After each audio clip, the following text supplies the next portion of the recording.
Good morning, everyone. Can everybody hear me now?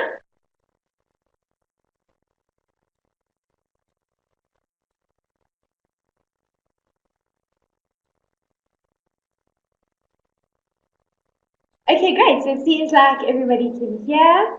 We will get started for today. So this morning, we are going to be going through the Advanced Brand Management assignment questions and just focusing on how we can improve our answering technique. And our hope for this is that we can Our hope for this is that we can improve your exam technique in the exam session so that hopefully everybody just has a better understanding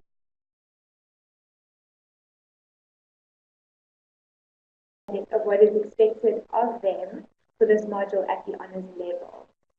To begin with, let me see if anybody has any particular questions that they would like answered.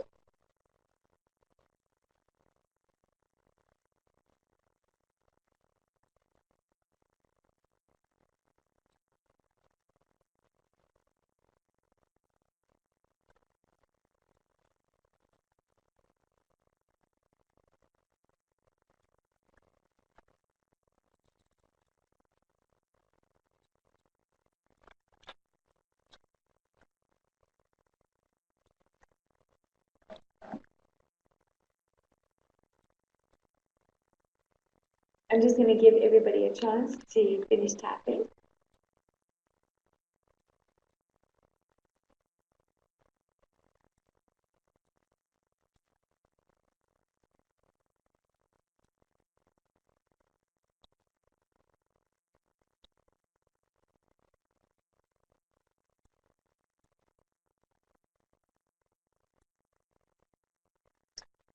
So far, I have a question asking about overall performance for the assignment.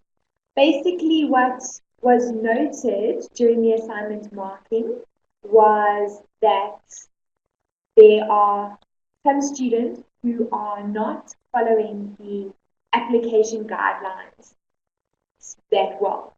So the point of this session is to just go through the assignment questions for you to see exactly how you need to use and balance the theory and the application sides of your honours subjects for both the assignment and in the exam.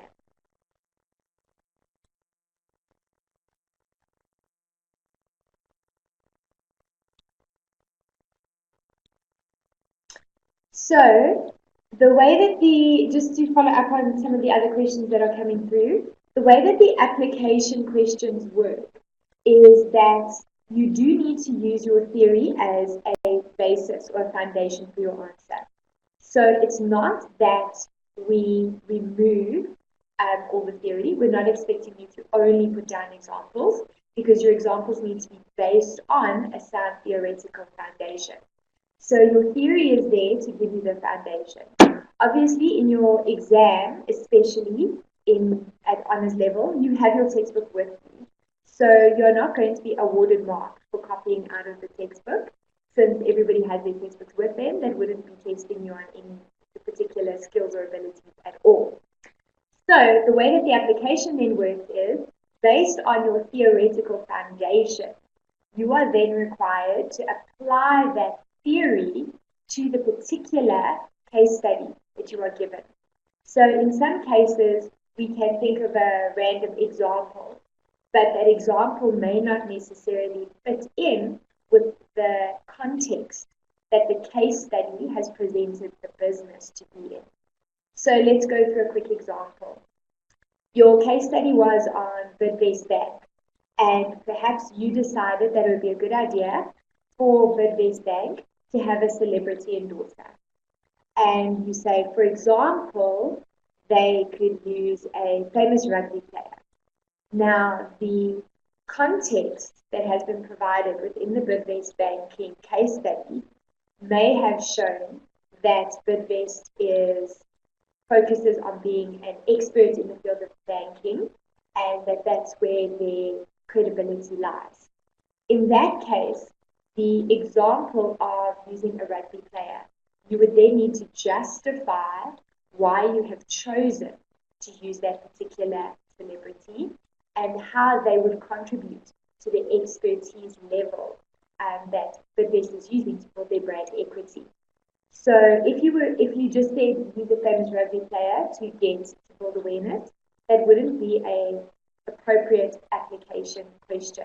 It would rather be saying that they should use this rugby player because they will assist Bidvest in building their expertise within their brand equity in the following ways, or perhaps suggesting someone who is an expert within the banking field, who is a well-known, you could say, celebrity type person. And that would have then allowed you to get your marks. So the importance with the application is that you have your sound theoretical foundation and that you then build on that by using examples that are appropriate to the context of the case study and then justifying why you have chosen each example that you have chosen. By justification, you just mean explaining to the marker why you have made that decision and persuading the marker to give you the mark allocation or persuading them that your example is a good example or that your suggested course of action is going to be an appropriate course of action based on the case study.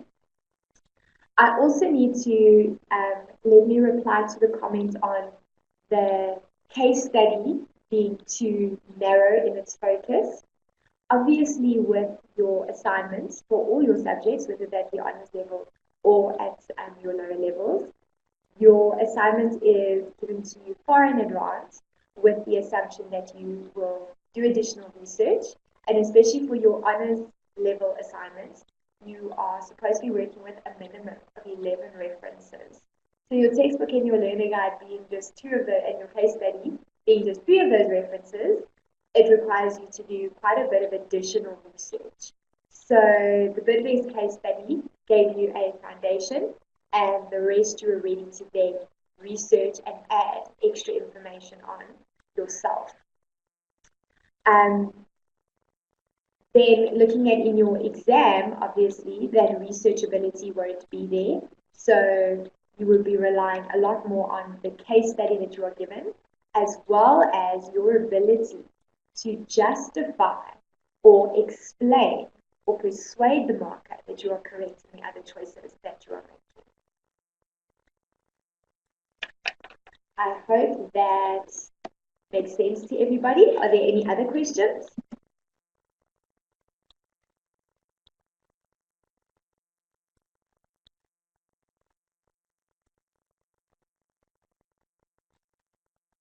There is a question here saying that the question was not specifically asking you to motivate your answer. At an honors level, I feel that you guys should know at this point that you are expected to be doing application as well as motivating or explaining your choices. If you are expected to gain 5 marks from giving an example, the 5 marks would not be from a single example. For example, saying, I think Bidvest should use a famous rugby player as a celebrity endorser. That is not going to be worth 5 marks.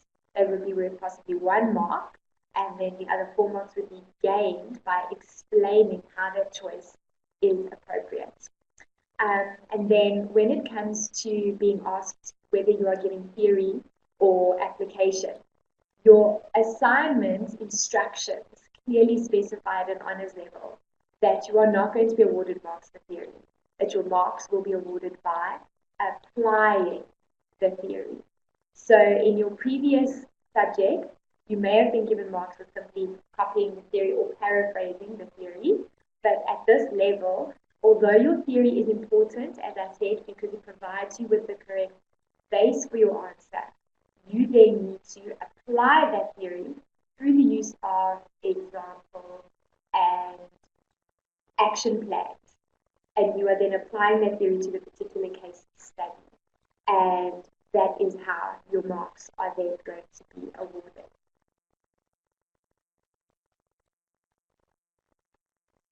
So I feel that I have discussed the approach that you need to follow for your assignments.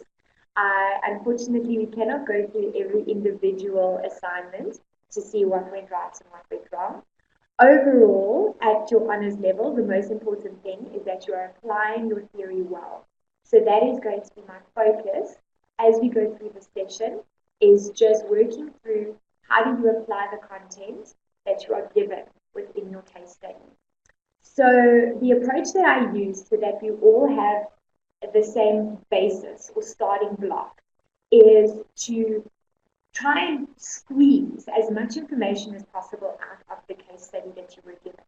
So I'm going to base the answers on the case study and a little bit of extra information wherever we might need it. So this would be a similar process to what you are going to follow in your exam, where you are going to be presented with a single source of information, and you're going to have to squeeze as much information as possible out of that. I think that you'll probably find that if you look at a case study and read it a few times over, you will find additional links to information that you may not have found initially. And in your exam, then it just shows how important it is for you to try and read that case study at least more than once, even though we know that you do have a specific time limit that you are working within. So let's get started. The first question that you were presented with was that you had to look at why brands are important.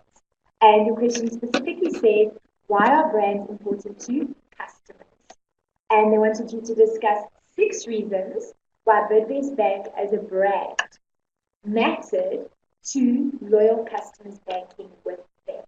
So the first thing that we need to identify is our solid theoretical foundation that we are going to put the rest of our question, the rest of our answer on.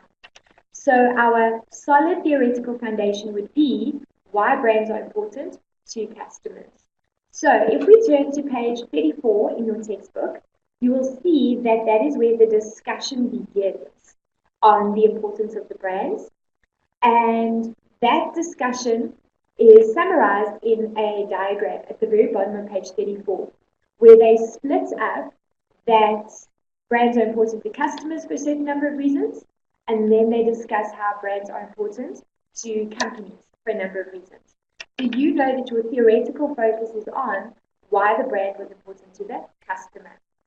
Then they give you the context within which you are applying that theory.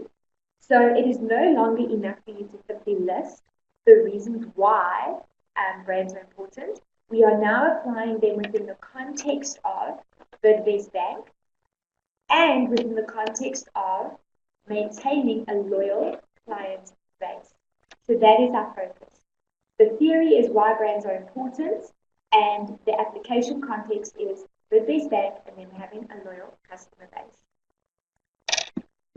So your 6 reasons, which would have been drawn from your theoretical foundation, the first reason why brands are important to customers is that it provides a way for them to identify the source of the product. So in other words, knowing where the banking services are going to be provided from, or who is going to be providing the banking services. The second reason that you could have discussed is the assignment of responsibility to the product maker. So if something were to go wrong with the service, you would know who you could turn to in order to discuss that particular issue. The third one is risk reducing. So by identifying who is going to be providing the banking service and then knowing if they're a trusted service provider, the customer then feels like they are in a less risky situation if they continue working with that particular service provider. The fourth possible discussion point could have been reducing the cost of searching. So identifying that Bidvest Bank is being run by Bidvest and that they are a reputable service provider, as the client you would then not have to look any further for another bank to work with. So that would reduce your time, effort, and financial expenses in searching for another service provider or just other alternatives to consider.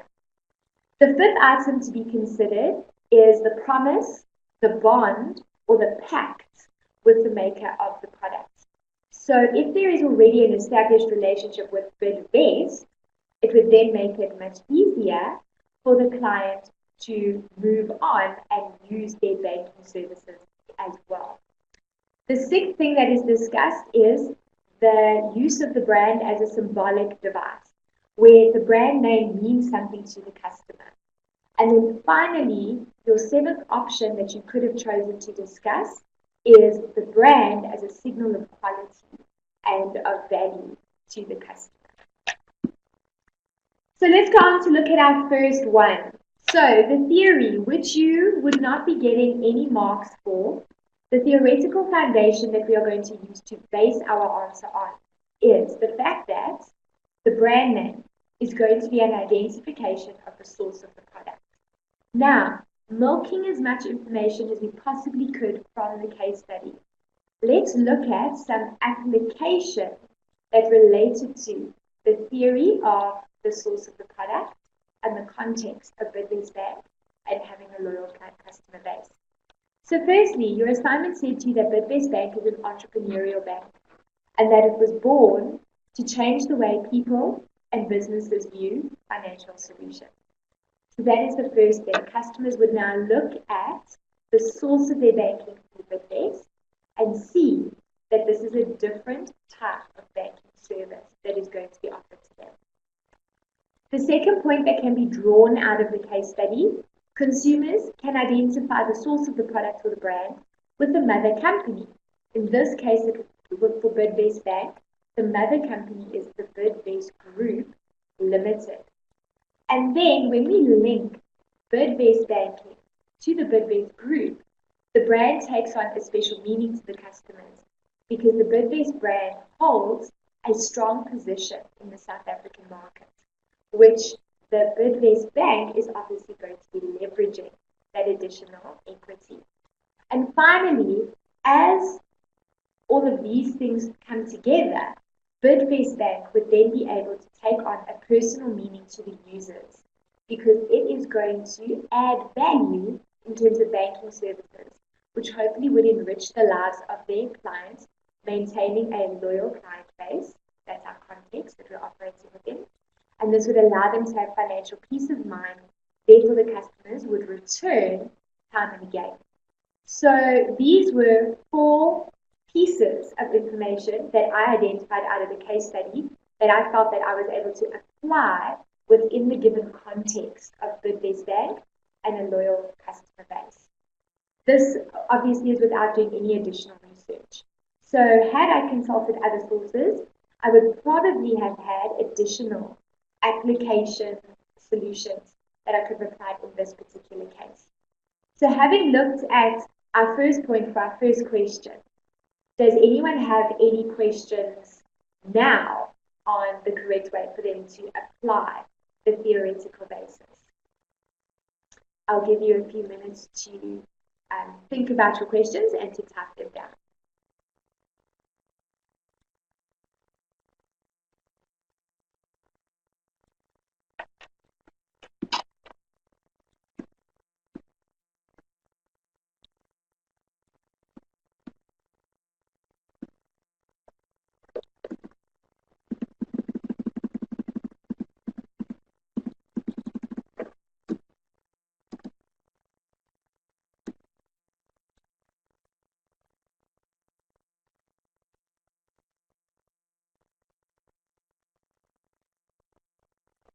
I see that there is a question asking, how would you get extra information in the exam? So as I explained earlier, in your assignments, you are given a significant period of time at which to complete your assignments, and it is expected of you to have at least 11 references.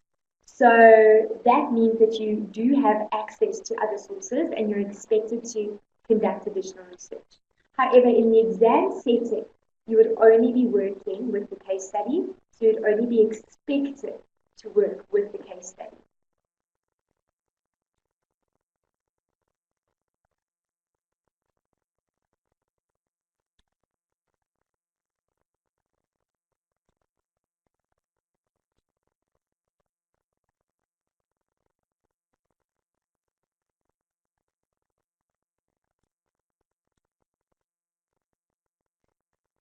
I do see another question asking if you're expected to reference during the exam. Luckily, no. Your exam is, it's not that type of assessment. So referencing in-text citations, none of that is necessary.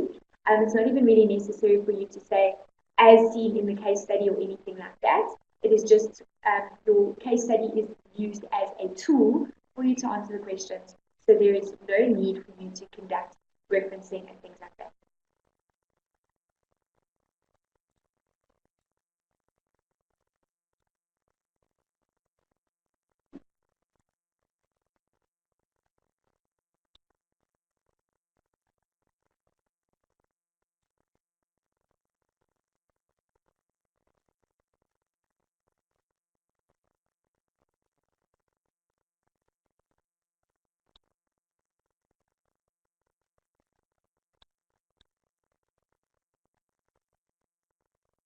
There is another comment about the relationship or the balance between theory and application that is needed.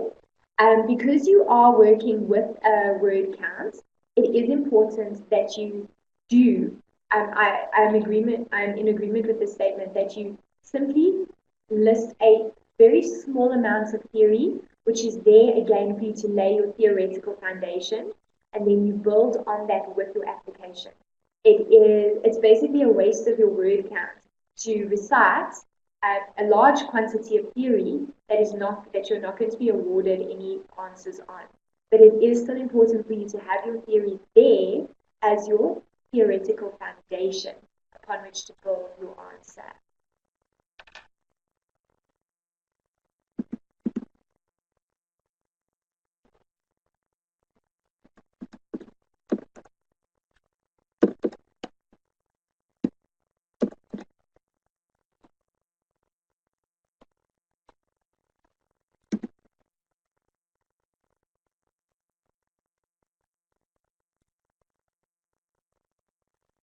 There's another question asking if the ideal answer would not have had any theory.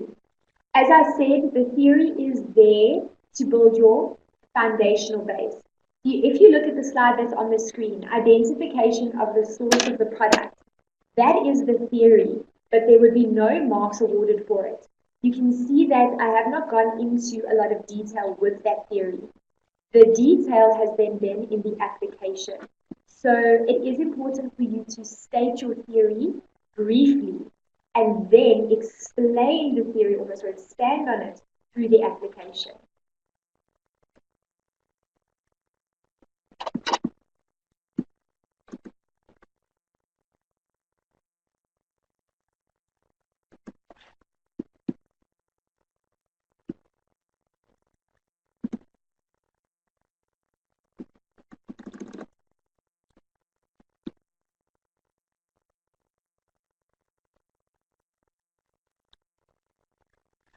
There's another question stating that in the exam, there is no need to use external examples. Being an open book exam, you are free to bring in as many resources as you would like. So if there are additional textbooks that you feel add some insight in certain areas for you, you are welcome to bring them in. But obviously, there is absolutely no expectation for you to have additional theory relating to the case study because it is a necessity that it is an unseen case study. So your answers would be purely related to the information that is provided to you in the case study.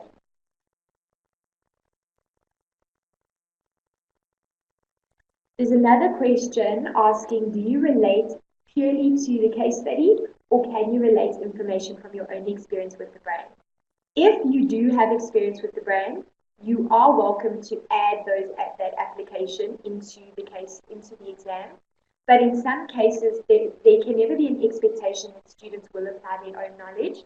because there is no guarantee that all students in the exam will have any understanding of that brand. So again, your application is based on the amount of marks that are awarded per question. So in this case, you can see that it was necessary for me to be able to get at least 4 marks out of my application. So I gave enough application that I felt I would be making 4 separate and unique points relating to the application of identification of source. And then to answer the question, using a header as the basis for the theory, yes, as long as you are laying the theoretical foundation, so the marker knows what theory you are applying, then you would be following the correct approach.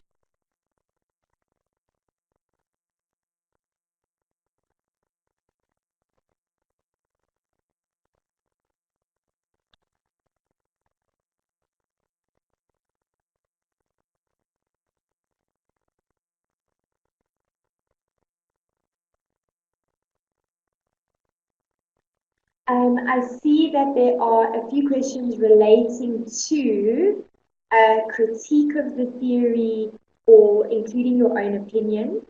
Unfortunately, especially in the exam setting situation, you are only going to be working with the case study information that you are presented with. So if you are asked to discuss certain elements, if you feel that certain elements from the theory don't apply, then you could comment and say that you don't feel that this element applies.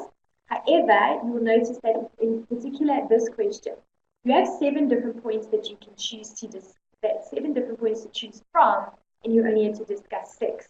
So in that case, I would choose the 6 that are the most appropriate and that I feel that I have the most material to apply to the particular bid best case within the context of loyal clients.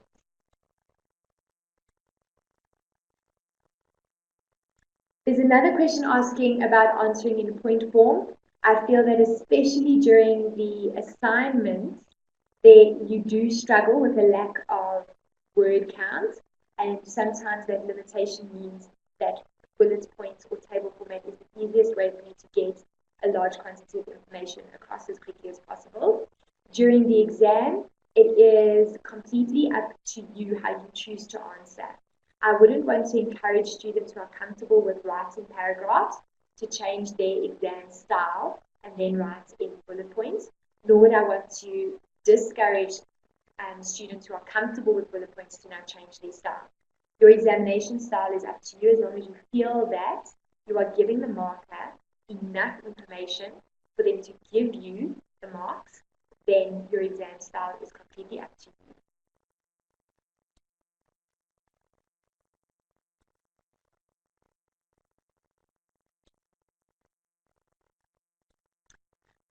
Again, the question relating to critiquing of the theory, remember that the textbook that has been prescribed to you has been prescribed for a reason.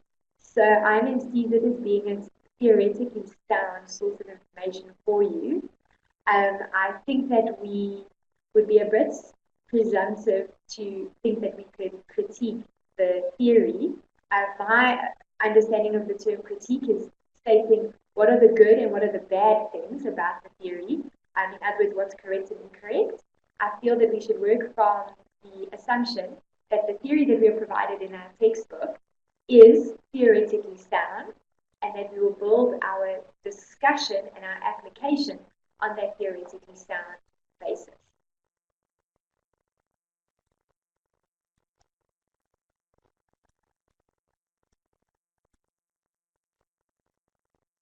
I see there are a few more questions coming through. I will look at them as they come through, but let's continue with our next question. Well, let's carry on with question 1. So that was looking at the first reason why brands are important. If we look at a second reason why brands are important, brands assign responsibility to the product maker. Now, from your case study, what does that mean in terms of bid-based bank and loyal customers? So we have our theory, and now we are looking at the context of our application question. So customers trust the Bidvest Bank as satisfying their needs, as it abides by legislation, without ever letting processes, resources, or systems restrict it from satisfying customers. So why is that application worth two different marks? Firstly, assigning responsibility. The first mark would come from stating that customers can trust the bank. And then the second mark comes from explaining why the customers can trust the bank. So in other words, the second part of the sentence would be the justification or the motivation to the marker to show that you understand why the customers would trust their bank. An additional unique point is that customers are aware which brand previously was successful or not in satisfying their needs. An additional unique application is that Bidvest Bank simplifies the decision for customers about which product or brand to use because they satisfy a niche market.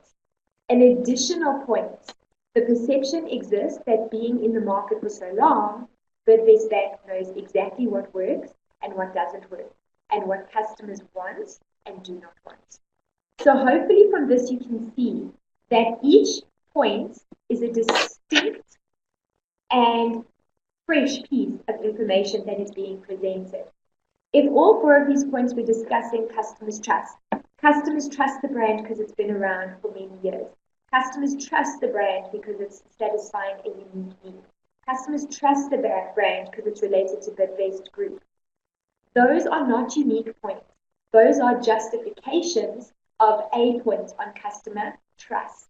So underneath that, I would get a mark for customer trust, and then I would get 1 mark for justification. Even though my justification included 3, 4, 5 different points, I can only be awarded 1 mark for justifying 1 point. Then, in this case that I've given you, we are actually identifying 4 unique elements of the assignment of responsibility. Trust was 1 and it was justified. Brand awareness was the second and it was justified. Simplifying the decision is a 3rd point, which is justified. And then the fact that the bank has a long-standing relationship in the market or reputation in the market is given as a 4th element, and that is then justified. So I hope that from that point it makes sense that you need to be giving fresh, unique pieces of information every time you hope to be awarded a mark by the marker.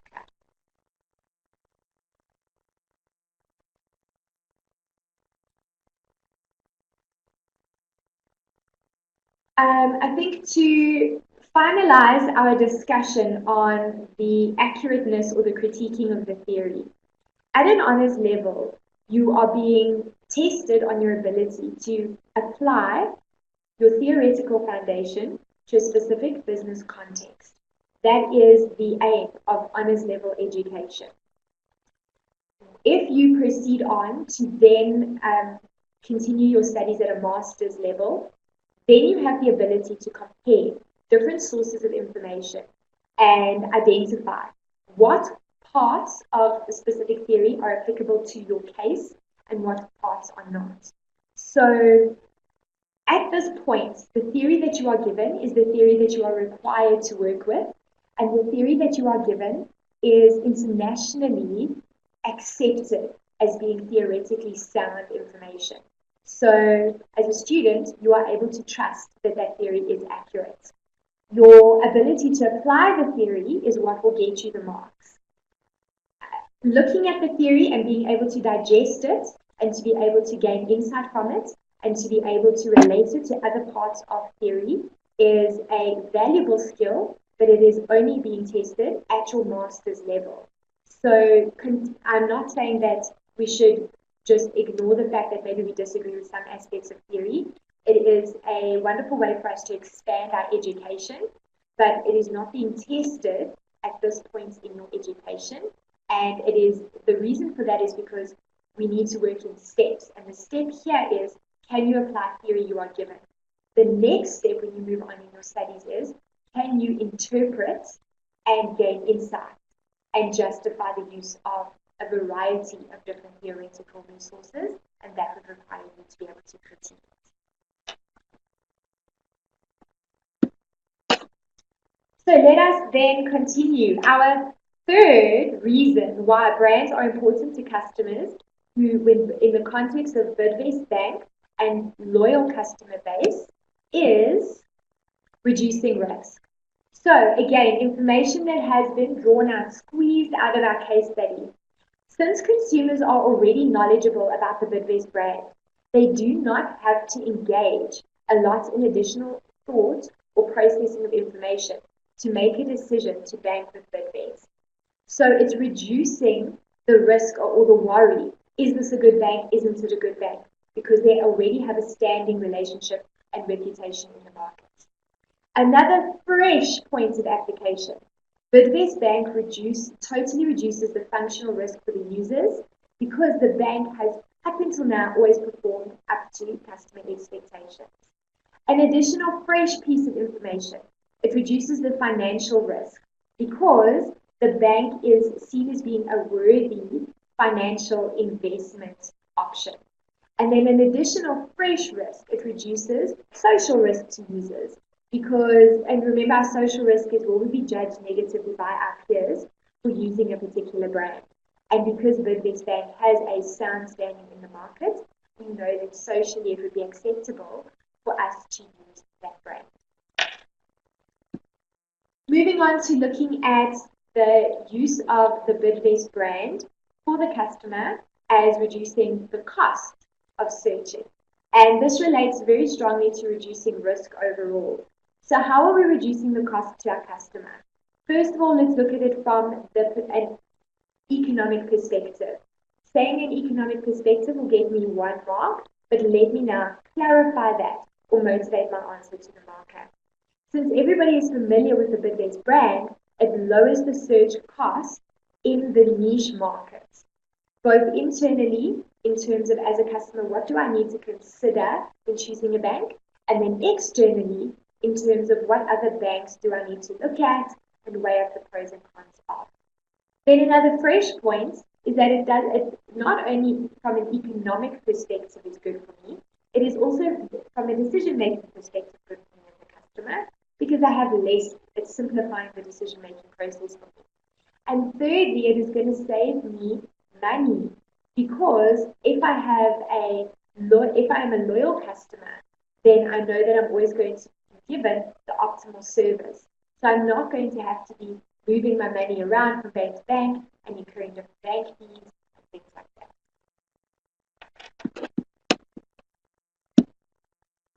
Then looking at the promise, the bond, or the pact with the maker of the product. Again, let's look at how many fresh pieces of information have we been able to draw out or squeeze out of our case study. Based on what users know about the Bidvest Bank brand, like quality, service characteristics, and other examples drawn from the case study, they can make assumptions and form reasonable expectations about what they then do not know about the brand. So because promises are being made with the brand that the brand has lived up to in the past, then it makes it easier for us to build expectations for future service that we are likely to receive. Looking at the meaning behind the Bidvest brand, the meaning is quite profound, and this allows clients to think of the relationship that they will have with the bank, and the meaning of the brand then transfers and has meaning to the customer. And as we know with our CBD pyramid, the more meaning that the brand has to the customer, so the higher up the customer will move within those 4 steps, and eventually you'll end up with resonance or bonding or relationship up at the top of your pyramid. Another fresh point is users offer their trust and loyalty to the Bidvest Bank brand with the implicit understanding that the brand will behave in a certain way that is based on the promise that has been made, and provide them with utility through consistent product performance, as well as appropriate pricing, as well as promotion and distribution programs and action. Then the 6th one that you could have chosen would be looking at the use of the brand to the customer as a symbolic device. So again, what can we gather from the case study? This is when the Bidvest Bank brand as a symbolic device allows users to project their own self-image. And one way that they could project that is, for example, as world travelers with the world currency card. As such, another fresh point, as such, the Bidvest Bank brand is associated with a certain type of person. Their association tends to be people who are financially successful and business people, and thus reflects different values or traits. For example, the fact that you get customized service or the fact that you get a certain level of functionality. Another fresh point is through banking with Bidvest Bank, clients communicate to others something about themselves, the type of person that they are or who they would like to be. And that actually relates to our social acceptance.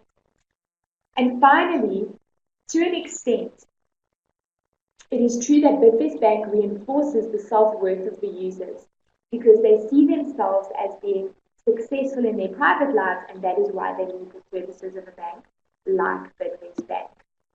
And then the final option that you had to discuss, remember we only had to discuss 6 of the 7, is the Bidvest brand name being a signal of quality.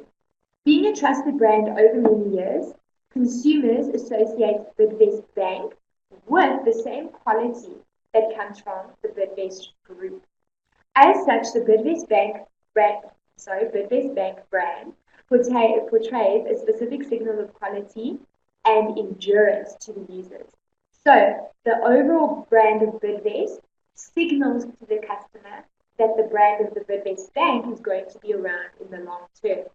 Another fresh point, Bidvest Bank takes on a certain meaning to clients and helps share or change their perceptions and experiences with the brand, especially now that Bidvest Bank is ramping up its footprint to try and compete with the 6 main banks in South Africa. And the final point that I was able to draw out of the case study based on the signal of quality is the ability of Bidvest Bank to adopt a strategic diversification strategy after rating agencies criticized the bank for having a very narrow focus on foreign exchange transactions and fee management, which then resulted in them gaining a positive scoring from Moody's. And this positive scoring would then obviously a signal to customers that the bank was offering good quality service. Looking at some of the questions that have come through again.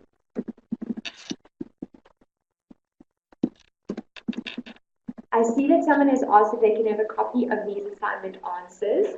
So these are answers that I have prepared for the presentation. They are here on the presentation. I'm sure that you'll be able to download this PowerPoint later, so then you would have them for your use. Remember, as I stated, your application should have been based on the case study as well as additional research that you would have been doing. So my approach to answering has had a very narrow focus. And these are not the only answers, the model answers. These are just answers that I was able to gather in my attempt to show how you would conduct application based on case study.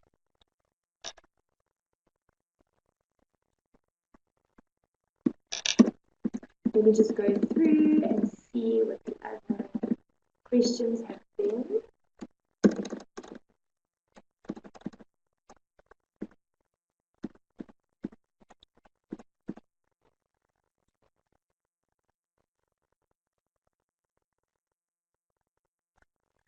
There was a question relating to the search cost reducer, saying that they don't link the name the brand Bidvest Bank to helping customers reduce their searching for other brands.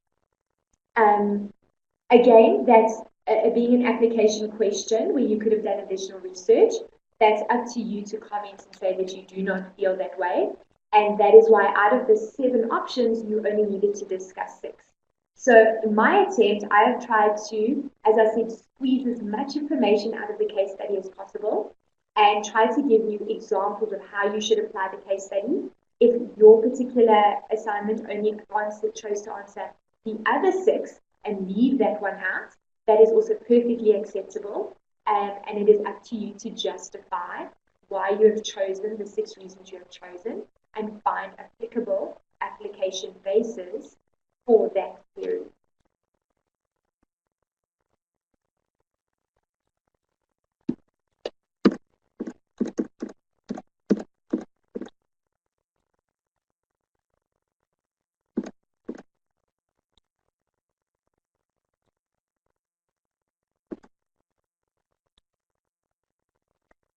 And then asking that your exam interpretation will be different. That is 100% correct. Your interpretation of a case study is likely to be different to every other student's interpretation of a case study.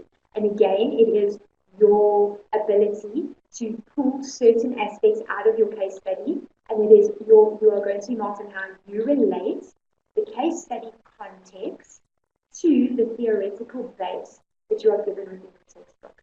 So it is often likely that between a number of students, the only consistent thing that comes up in an answer is the theoretical foundation.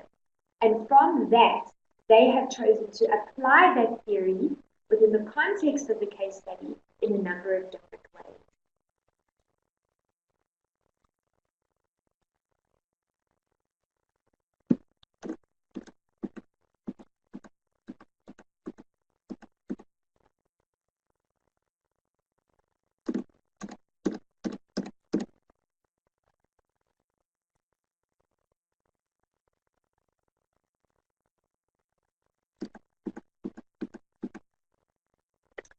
So let us continue. If we go on to question 2 of your assignment, you were asked to assess the different brand elements that Bidvest Bank is using. So your question stated, Keller's customer-based brand equity model suggests that marketers should choose brand elements that enhance the brand awareness, which is people's ability to recall and recognize a brand in the market, facilitate the formation of strong, favorable, and unique brand associations, which are elements that we use in creating our brand image, or elicit positive judgments and feelings towards the brand. So explain how a bank such as Bidvest Bank, so again, looking at the context of Bidvest Bank, should choose brand elements to build the brand equity of its banking services. Now, again, let us begin by identifying our theoretical base. Our theoretical base is on page 142 in your textbook. You have 6 elements that you need to consider when you are choosing any, or 6 criteria that you need to consider when choosing a brand element. The first that we are given is memorable. Under memorability, we need to look at whether a brand is easy to recognize and easy to recall. In other words, this is relating to awareness. Under meaning, then your second criteria to consider is meaningfulness. There we are looking at, is the brand or is the brand logo, the brand character, the brand slogan descriptive and persuasive. Then we need to look at likability. We need to choose brand elements that are fun and interesting, that are rich visual and verbal imagery, that are also aesthetically pleasing. When we look at transferability, we need to look at whether the brand elements can be transferred across different product categories or across different geographic boundaries or different markets and cultures. The fifth consideration that we need to make is with adaptability. Is the brand element chosen flexible and can it be updated over time? And lastly, we look at protectability. It is important for a company, whether it be a bank or any other company, to choose a brand that is legally protectable and that can also be protected in competitive ways, so that it will be an element of competitive advantage in the future. Before we go on to look at the theoretical application, the application of this theoretical basis, I would just like to address some of the questions that have just come through.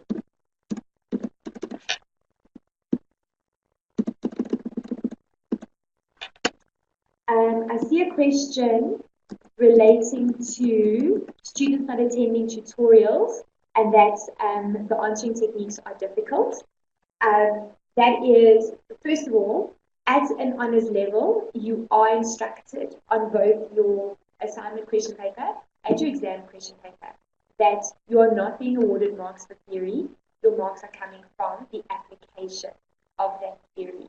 So all students are given the exact same instructions, regardless of whether they are distance students or students who attend classes. There is another question relating to a number of students struggling with the application of their theory. Application at an honours level, it is often the case that students do struggle in the application because you are being tested on a different skill set. So I feel that our approach as students should be that we are open-minded, we are very accepting of constructive criticism, and I feel that our view should be, this is what went wrong with the assignment. We should be grateful that we had the opportunity to be measured in our performance in the assignment, and that it's taken on as a learning experience. And hopefully, based on the comments that were provided in your assignments marking, as well as I hope this webinar session, your exam skills would hopefully be incorporating your application abilities as well as the new skills that hopefully you are going to be learning. Another comment saying that your answers are rich and well linked to the study material. That is important. That is exactly what I am looking for from you. At an honours level, it is no longer the marker's desire to see how much information you can remember. You have been tested on your memory for many years up until this point. The marker is now looking at your ability to apply your theoretical foundation to the particular case study context that you have been given.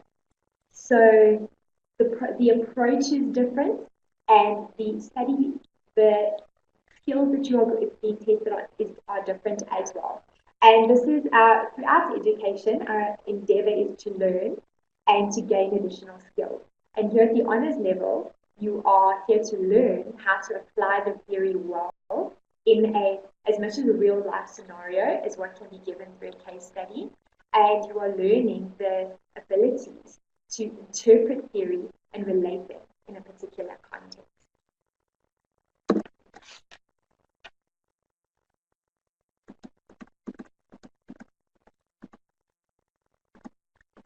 I do see there is a discussion on student support. Unfortunately, our focus today is on the advanced brand management assignments in particular. So any questions relating to student support should be addressed to IMM directly.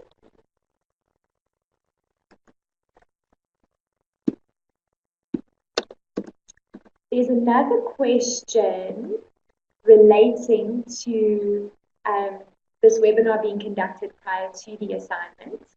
And this webinar, obviously, at an honours level, you are not going to be given any form of tutorial that guides you in exactly how you should answer your assignment questions. That it is a process for you to read through your case study, read through your theory, do your additional research, and apply your answers. The purpose of this particular webinar is to guide students into what would have been a better approach to use when addressing their assignment questions, and hopefully resolving some of the issues that some students may have had when answering their assignment questions at an honours level, and in line with that, enhancing your abilities to apply your theory well in your exam session.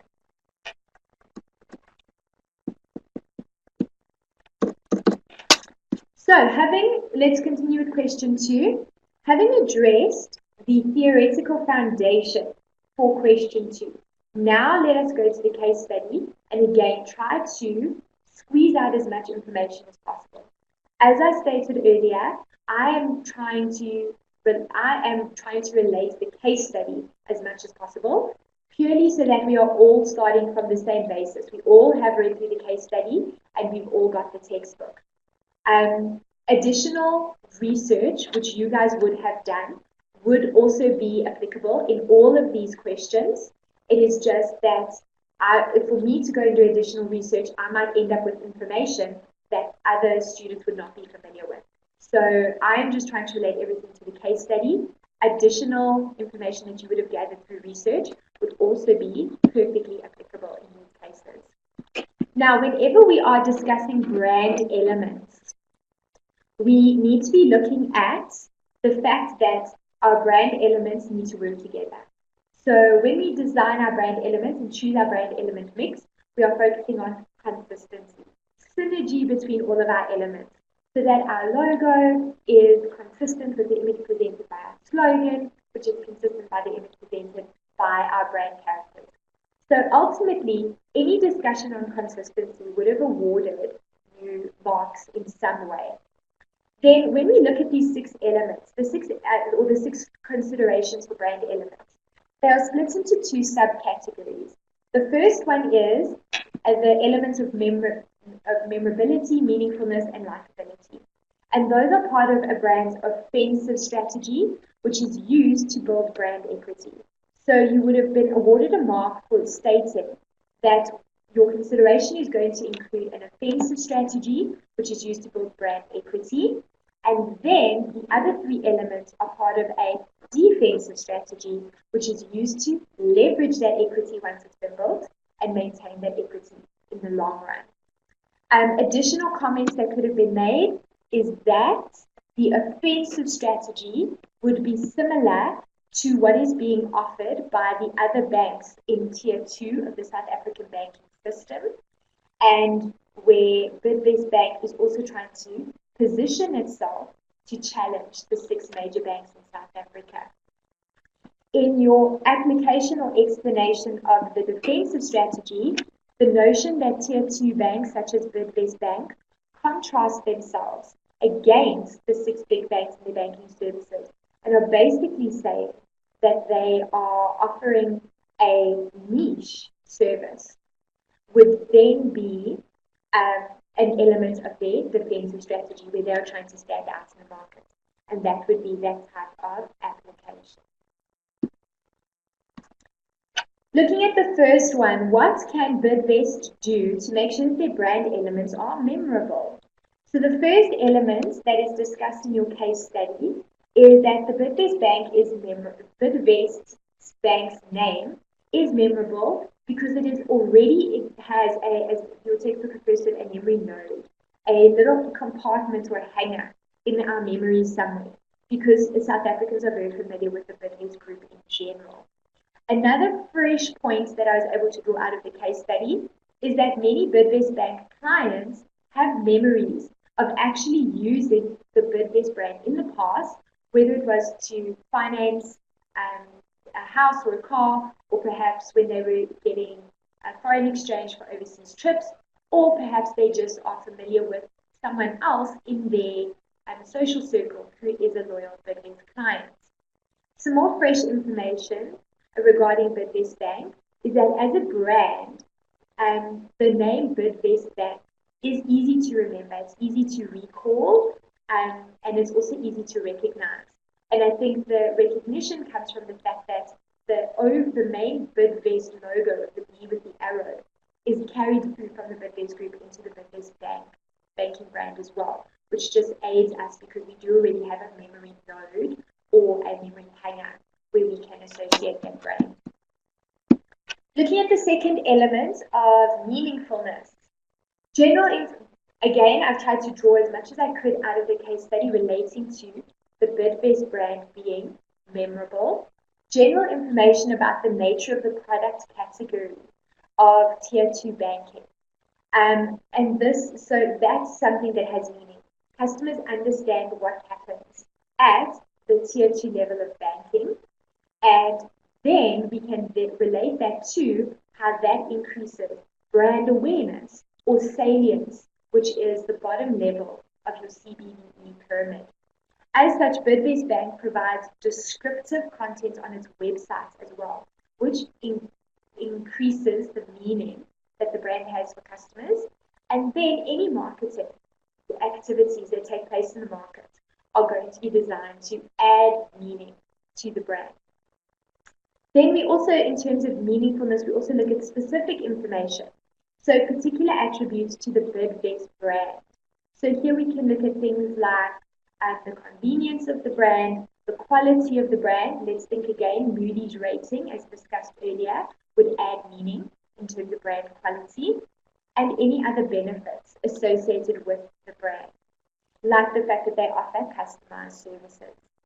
And these would then, the specific information would then guide brand image, things like Bidvest being labeled as the best in its class in banking, as well as the brand's positioning. For example, the value for money aspect of Bidvest banking. Going on to our last offensive element of our brand elements consideration, likability. So from the case study, what can we draw that is likable about the Bidvest brand? Do clients find the brand elements aesthetically pleasing? The brand-specific language or their slogan is "Let's get it done." And the case study did mention how that tied in well with what their customers were hoping to achieve. Also, the shape and the logo of the Bidvest Bank brand is likable. We can relate that to the fact that Bidvest has been using this logo for an extended period of time, and we know that familiarity leads to likability. And the variety of services and products that are available in the Bidvest group means that customers like the fact that they can go to a reliable source who is going to assist them with a multitude of services that they require. Another aspect of Bidvest Bank that makes it likable is the fact that they are using an increasing amount of technology. Looking at the descriptive elements of likability, straight away the name Bidvest Bank, it is describing exactly what Bidvest is offering. It is offering banking solutions. And then they also are clear in the way that they've labeled different product offerings, which show that they are offering services that cater for niche segments of the market.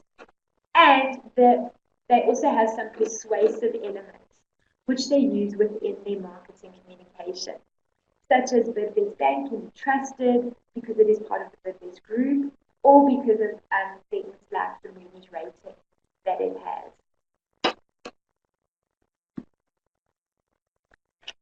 Going on to look at how can we apply the theoretical concept of transferability to Bidvest banking case. So again, drawing as much as we can from the case study. How useful are Bidvest brand elements when they are extending their offering? So we know that the Bidvest brand itself, the parent brand, has been very successful in a number of brand extensions, and this then adds to the credibility of the brand. And there are a number of different subsidiaries that are mentioned in your case study, like house furnishing, financing, car financing, furniture, stationery, a number of different elements where the Bidvest brand has extended into. And this will also allow access to different products.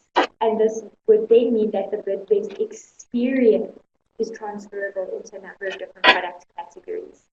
Still looking at transferability, we can look at, can the Bidvest Bank brand be transferred across geographical boundaries?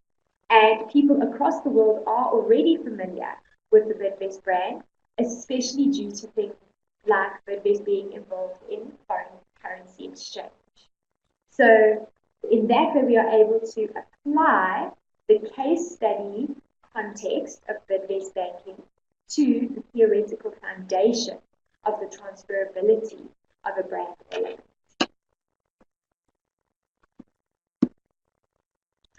Moving on to adaptability. The more adaptable your brand is, the better, because it means that the brand will be able to fit into a variety of different business contexts.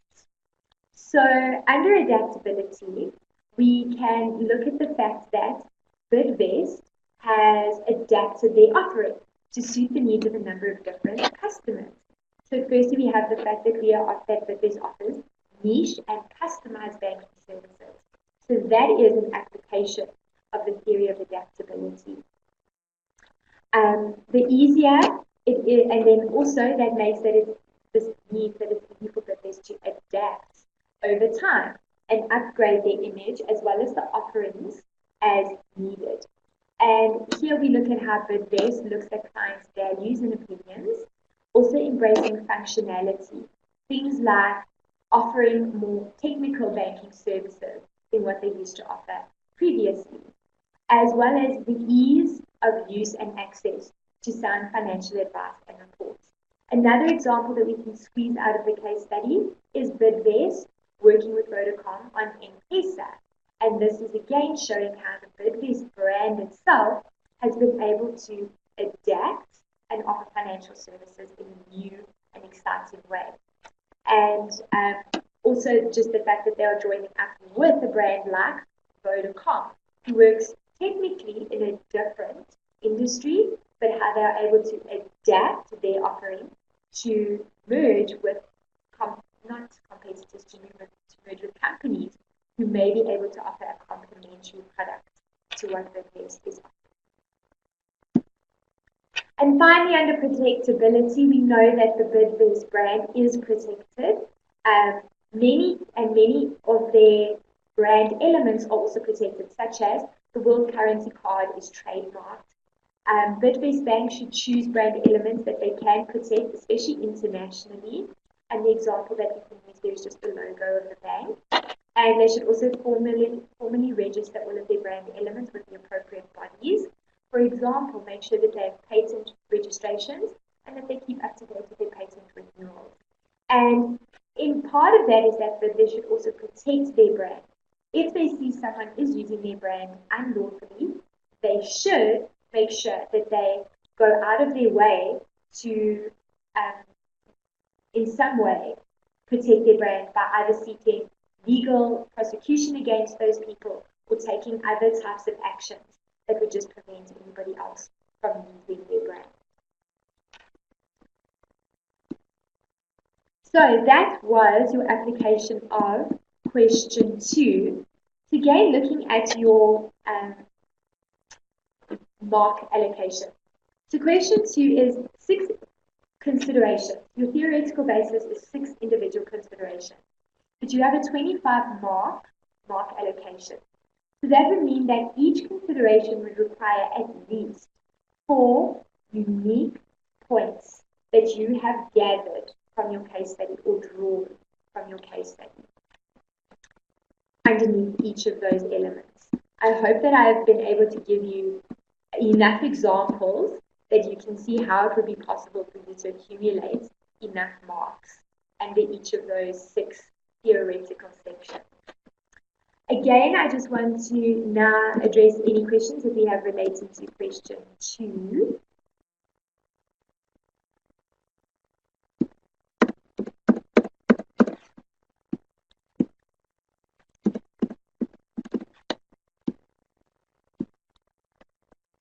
Sorry, I'm just moving up to the top of where the fresh question started.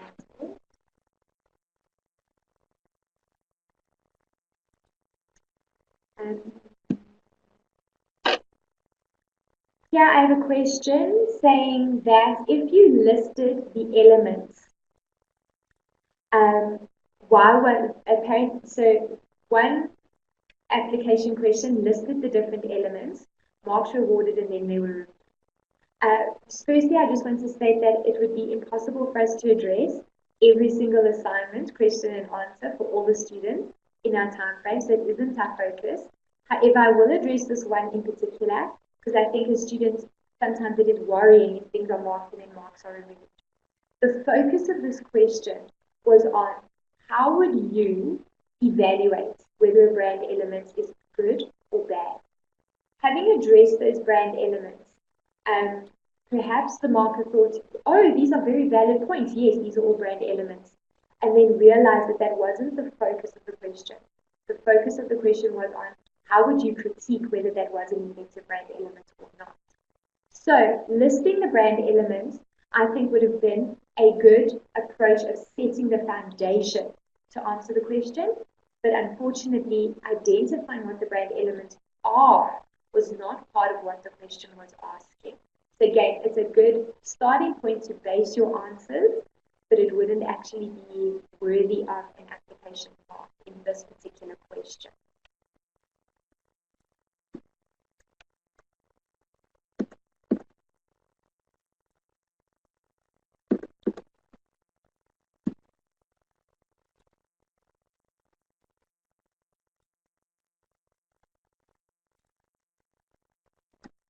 So there's another question very similar, asking whether the options and tactics should have been included for the brand elements.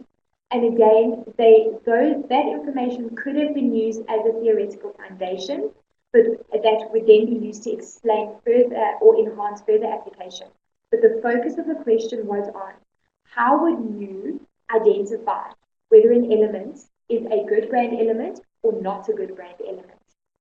And that means that you are looking at the 6 consideration factors, being the 3 offensive and the 3 defensive. So that is the theoretical foundation that should have been used to build the rest of your question. Hopefully, by seeing how it's important that you got the correct theory, shows why we say that your theoretical foundation is important. If you are basing your answer on incorrect theory, then obviously your application will be completely incorrect. So having the correct theoretical basis to start with is important, but it is not important for you to earn marks. It is important that it is so that it can guide the rest of your application, that your application is in the correct areas, and that is where the marks will be awarded.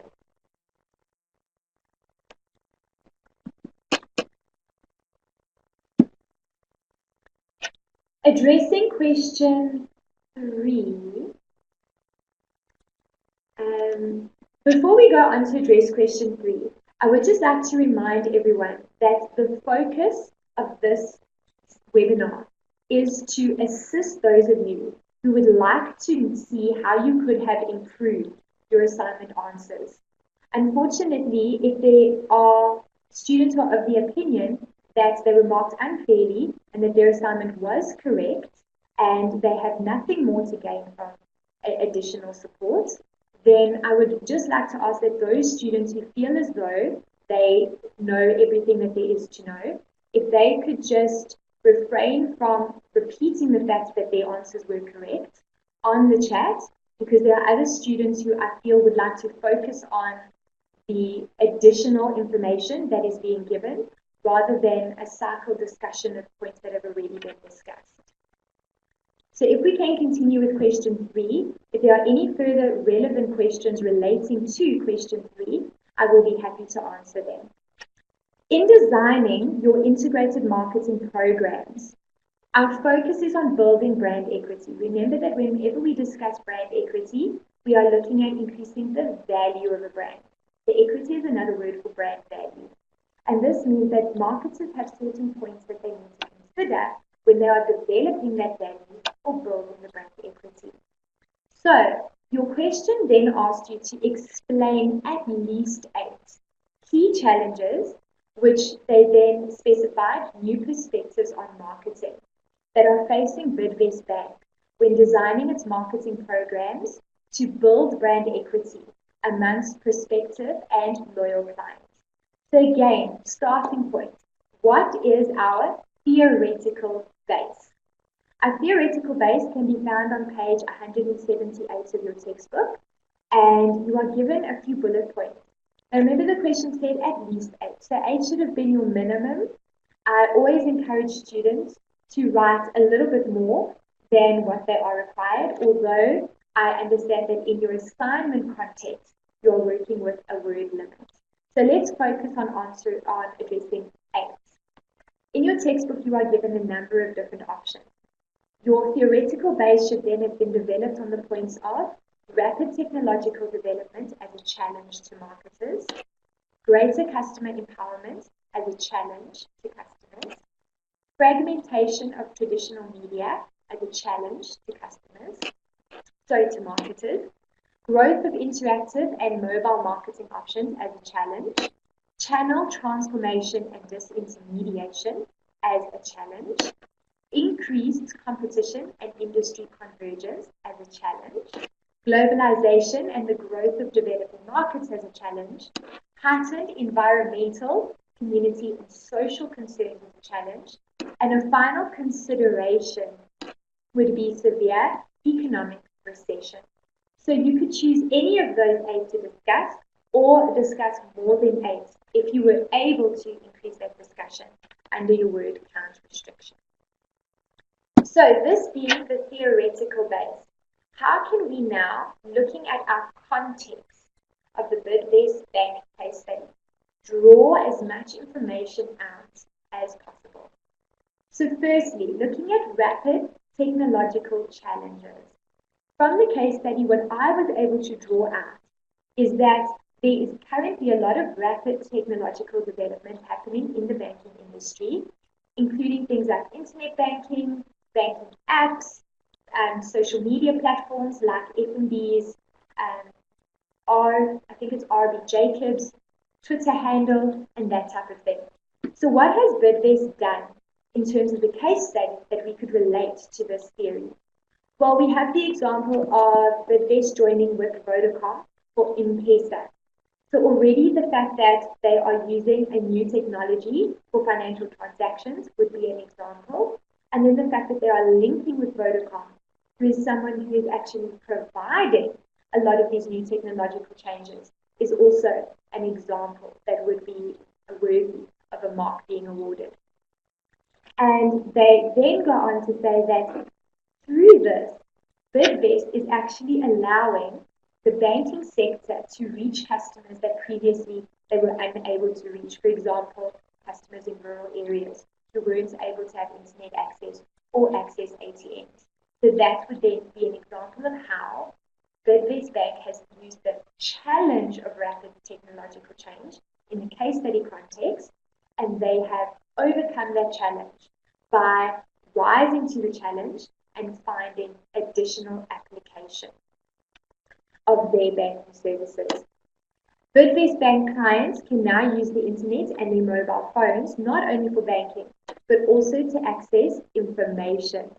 And a final point that I was able to draw out of the case study was that because there are an increasingly large number of social network platforms available, Bidvest is embracing those, and they are using social media, perhaps not to provide financial services, but they are using their social media as a way to communicate with their customers. A question has come through relating to question 3, especially relating to question 3, where do we draw the line between theory and general knowledge gained over the years? Some facts stay facts and can be used as application, but will it then be seen as a theoretical application?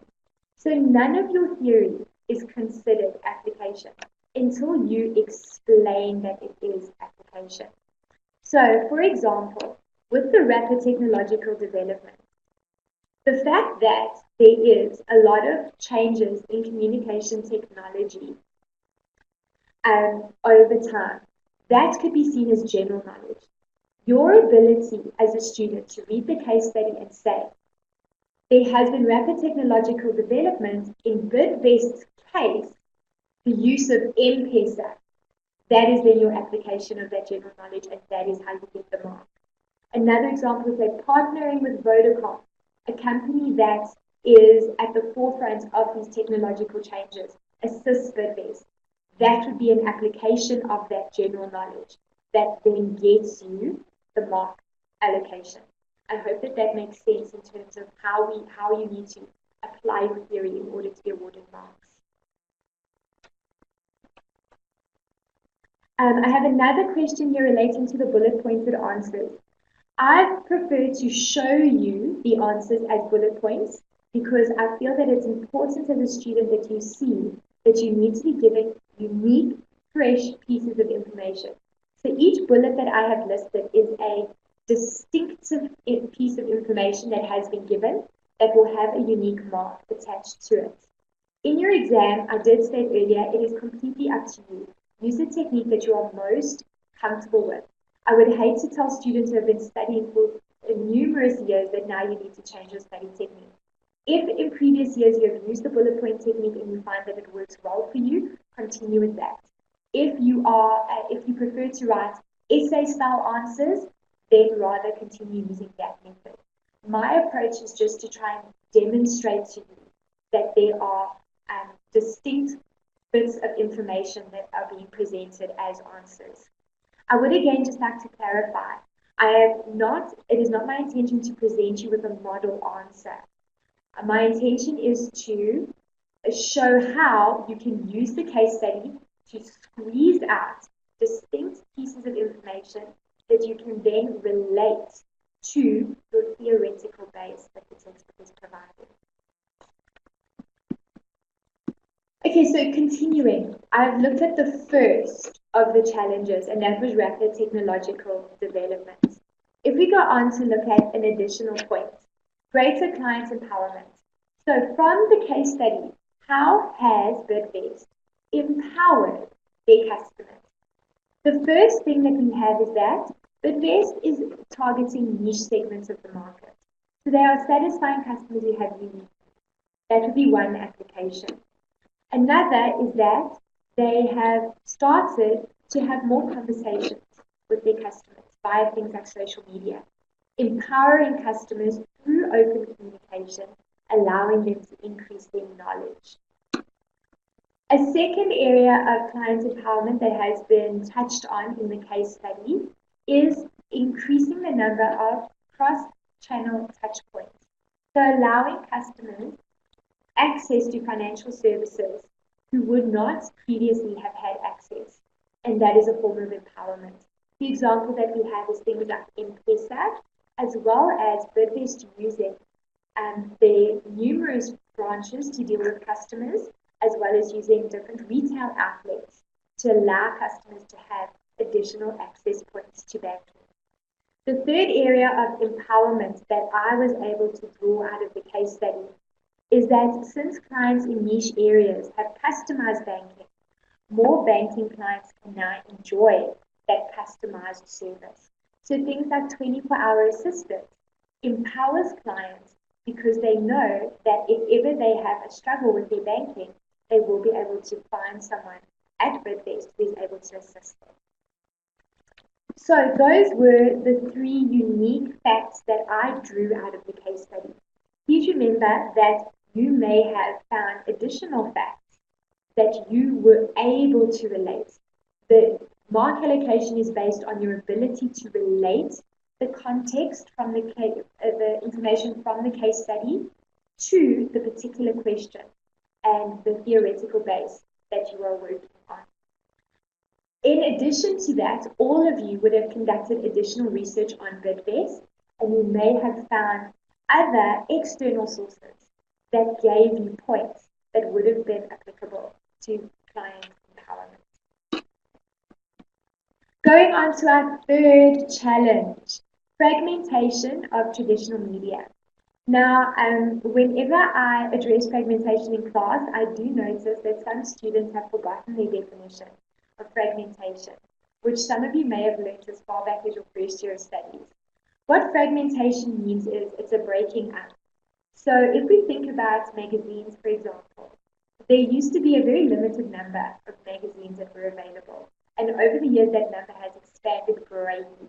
So now you have magazines for golfers, you have magazines for every type of sporting event. You have magazines for DIY, for home gardening, for cross stitch, for sewing.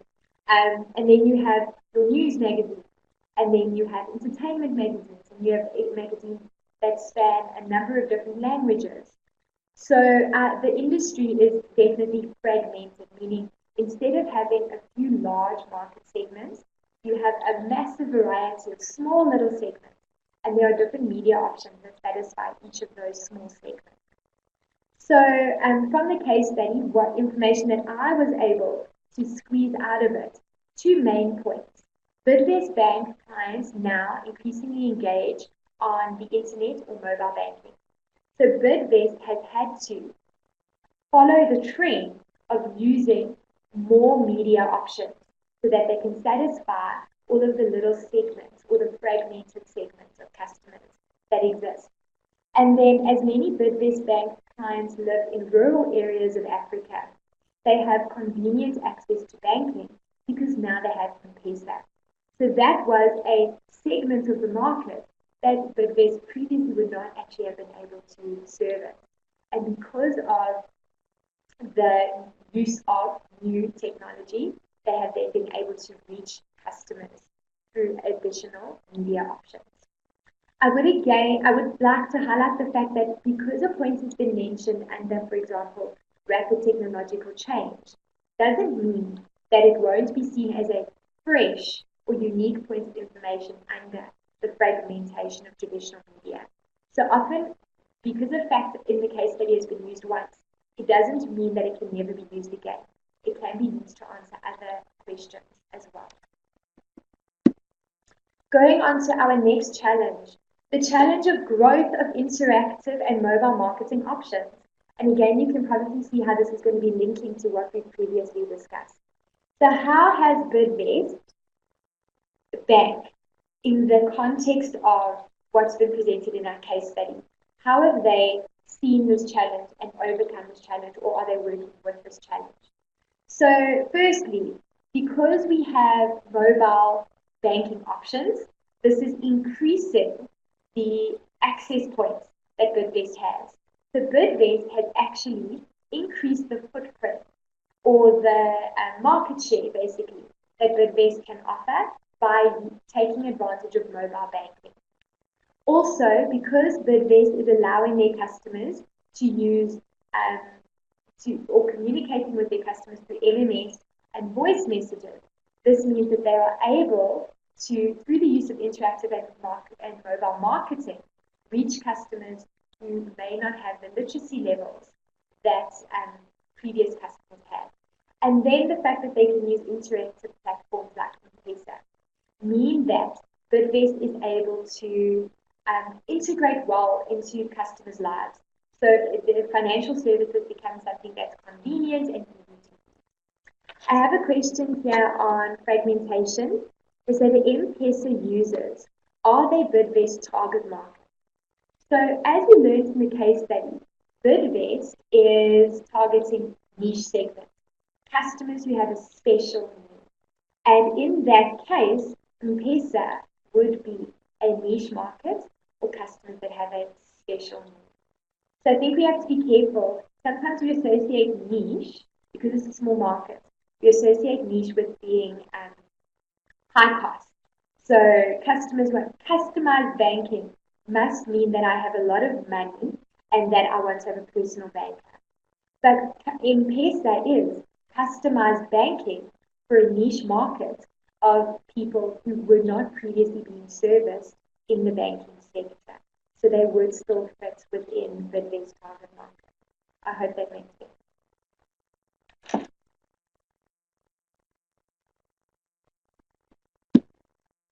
The next challenge that I will be addressing is channel transformation and disintermediation. So again, just going through some terminology, disintermediation occurs when channel members are removed from the channel. And it's normally because of the use of technology. So, for example, takealot.com, we now order online and Takealot delivers directly to us. So the intermediaries that we would normally have used to buy those items have been removed from the distribution channel, and that would then be disintermediation. So what information were we able to draw out of our case study relating to channel transformation? The first point is banking clients have direct access to information through their smartphones or call center. So they can now deal directly with Bidvest banking services rather than having to go into a branch, and a branch would then be seen as an intermediary.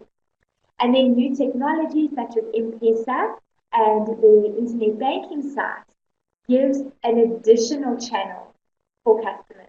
So they have the traditional go into a branch, the brick and mortar channel, and now they have an online or digital channel. So we could say that Bidvest is actually running a multi-channel distribution strategy. Continuing to look at the challenge of increased competition and industry convergence. So increased competition, there's the 6 main banks in South Africa, and then we have all the tier 2 banks and other people who are looking to get into the banking industry. This means that Bidvest has a lot of competitive forces that it needs to deal with. When looking at industry convergence, the perfect example would be Bidvest working with Vodacom on M-Pesa, where you have 2 different industries who are now coming together to offer a single service to their customers. So what other information were we able to draw out of the case study relating to increased competition? As stated in the case study, the market for creative banking and financial solutions or support is opening up. Creative banking meaning coordinating efforts with telecommunication service providers like Vodacom. We also have increased competition. The example that we have is like with Discovery offering credit cards and a lot of your retail stores offering financial services. And then many kinds of banks do not have computers and smartphones. So do not have computers. So smartphones then become the way that they access their banking solutions. And this means that Bidvest would have to keep up with that, which they have done through their social media marketing communications, as well as their online banking service provider options. Then another challenge is globalization and the growth of developed markets. Emerging markets are changing the nature of banking. Remember, whenever we discuss emerging markets, an easy example would be African countries, and South Africa is a perfect example of an emerging market. And we have, as an emerging market, different needs. And the way, one example of how Bidvest has adapted to those needs would again be the M-Pesa concept. South Africa, similar to other countries in the world, also has an increasing client base. We have an increasing population, and that means more people need more banking. And many banking clients are not happy with the top 6 banks. So many customers feel that they need something different, that they have unique needs that the current banks are not catering for.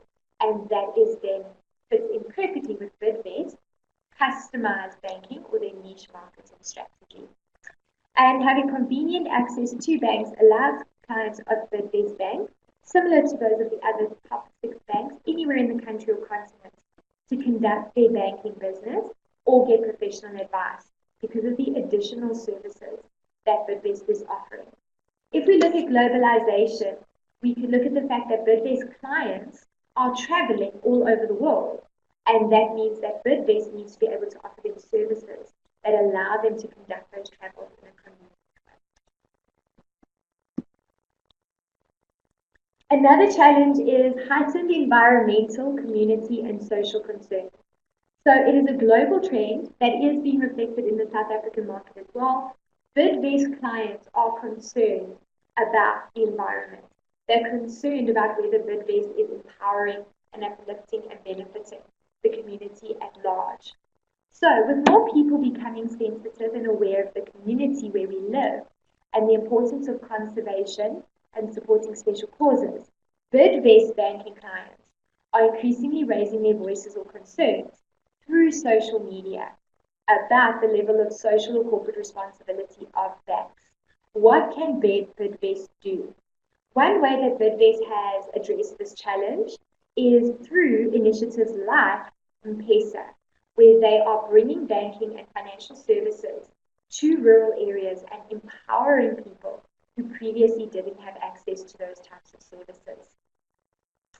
Another way that Bidvest is looking after the environment is by using communication technology and digital communication methods to communicate with their clients.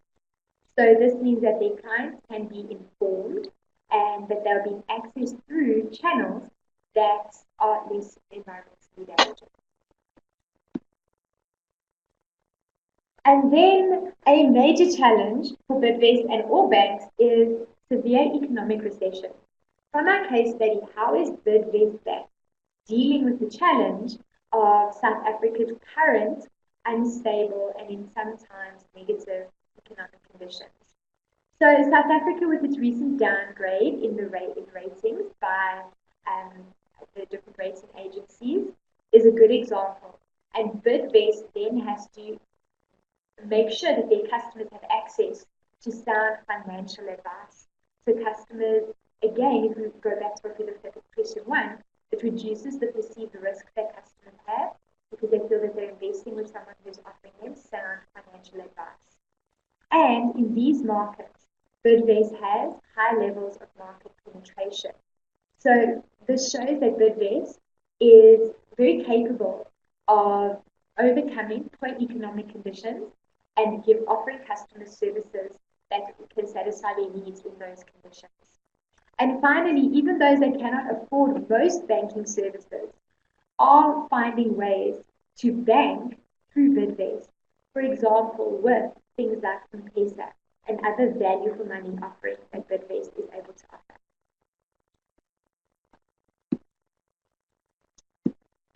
So that is the end of the discussion on question 3. I hope that you have been able to see how we lay out theoretical foundations and then how we need to pull out facts from the case study and motivate or justify our reason for using those facts as application examples. Does anyone have any questions relating to question 3 at the moment? I'm going to give you a little bit of time to think about it and write down any questions that you may have.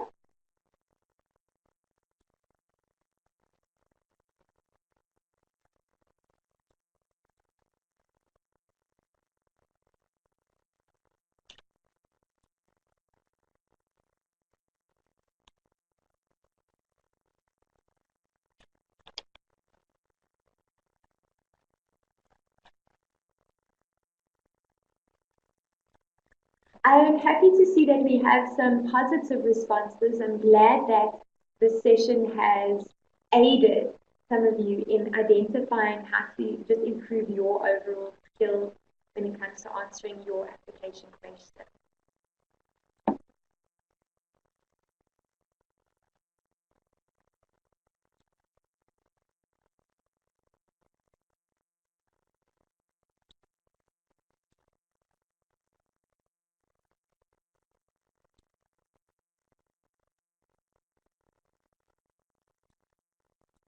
I see there's still one question being written. It says the last point on question 3, the answer that this student provided was based more on the Reserve Bank communication on the volatility of the rand. Would this be a correct way to approach the answer? So unfortunately, because again, the theoretical base was economic recession. So yes, the Reserve Bank communication about volatility is appropriate. However, it doesn't suit the context. So we have our theoretical base, and then we need to consider the case study context that we were given. And that was then all relating to Bidvest and how they are making a success in conditions that are economically unstable or poor. I hope that helps to clarify that statement. Okay, then let us continue with question 4. So question 4 was your last question of your assignment, and it asked you to discuss 5 ways that Bidvest Bank could leverage their secondary brand associations. Now, first step, let's identify a theoretical foundation. In your textbook on page 260, you have your 8 main ways that we can leverage brand associations. You also have a little bit of a mind map diagram that splits some of those into a little bit more detail. So the main ones that we focus on are companies, countries or other geographical areas where we would focus on the country of origin, like French champagne, for example. Channels of distribution, where you choose retailers or distribution channels that enhance your brand equity. We have the use of other brands like the co-branding and things like that. We have characters, where you would often license your brand name to be used in other places.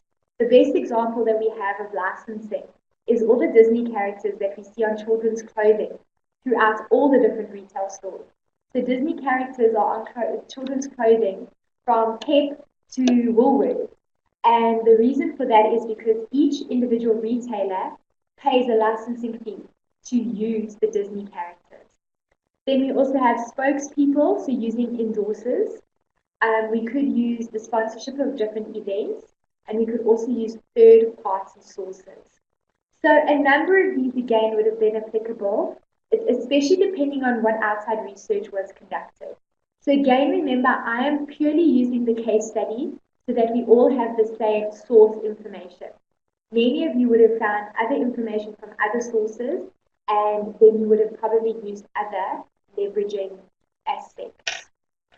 So the ones that I identified based purely on the case study were firstly company branding. The Bidvest banking brand is based on the Bidvest Group's brand name. So that was my first leveraging element, using the well-established, well-known Bidvest name for Bidvest Bank. The branding strategies are an important determinant of the strength of association. So we have to make sure that there is a clear association between Bidvest Group and the Bidvest Bank. The different options that were available for developing other types of brands. Bidvest could have created a new brand, but they chose not to. They also partnered with M-Pesa. They could have changed the branding there, but they've decided to keep Bidvest Bank's brand separate from the M-Pesa brand. And then they could also have adopted or modified the brand. So they could have maybe changed Bidvest in some way, modified that Bidvest element in some way. For example, they might have changed it to Bid Finance, perhaps. It's just an example. So you can see that the mark allocation that I perceived to be awarded would come from linking the company of Bidvest Group to Bidvest Bank as a brand extension. The information that I provided underneath was just other areas that were possible areas of discussion that may have been included. But in order to get the mark allocation, you need to show the clear application. For example, here, the Bidvest Group linked to Bidvest Banking. It would not have been enough for me to say the Bidvest brand, because the marker would sit and say, what do I mean by the Bidvest brand? So what I mean is, Bidvest Group has used their well-known Bidvest brand and shared it with Bidvest Bank so that the bank has increased brand recognition and brand equity. I hope that makes sense. Another leveraging aspect was country of origin. Bidvest Group has a variety of subsidiaries that are actually located all over the world, which makes it easy for them to use country of origin, because they're not looking at a specific country of origin. They're not saying we are South African or we are not South African. They're basically just saying we are global. And this is seen through their foreign exchange as well as things like the World Currency Card. So Bidvest is using the approach that we don't belong to a single country, we are actually more of a global country. And they are a global company. And that obviously links well to their brand equity. We also have to look at the rationale behind banking with Bidvest, as well as buying from other subsidiaries in the Bidvest Group, is that customers feel like there's an overall reputation that is gathered, which again ties in with the we're not associated with one country, we're global, we're not necessarily one product, we're a range of product offerings. When looking at channels of distribution, we have discussed this actually in depth, looking at our other questions. Bidvest has chosen to use a variety of different channels to allow customers to access banking services. And this then looks at the functionality of banking. You can conduct online banking, you can conduct in-store branch banking, you can also conduct mobile banking. Also, their pricing level, so because of different channels of distribution, it means that they are able to offer value for money through different prices, and it also means that they are able to offer an increased quality of service. And because of the variety of channels of distribution, Bidvest now has a unique image in the customer's mind. Other elements that could have been discussed with the channel of distribution is Bidvest Clients Association linked to the bank. Bidvest has a network of over 100 retail branches nationwide. They also have ATMs and online banking. They also have sales teams where you would be able to get personal assistance or advice on a variety of issues, and they also have a website. So you could have chosen to take any one of those aspects and just discuss how Bidvest uses that channel to increase their brand equity. I have another question that's come up saying, with Bidvest being so broad, only focusing on banking. So yes, in this approach, we are focusing, in this case study in particular, we are focusing quite a lot on banking, because the case study is focused on Bidvest Bank. However, when it comes to leveraging, then that is where the bank is going to use as many different associations as possible. So under the leveraging question, you'll be more than welcome to tie in information from the entire Bidvest group, because obviously that would be aspects that the Bidvest Bank would be able to leverage.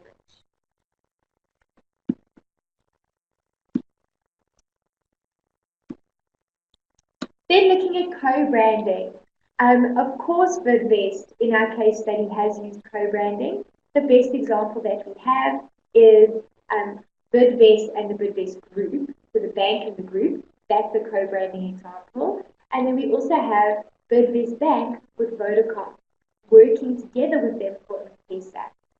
Things that need to be considered that you may have also addressed or discussed in your application of co-branding would be that the two brands that are joined together need to both have adequate brand awareness, and they both need to have strong, favorable, and unique brand associations, as well as positive feelings and judgment.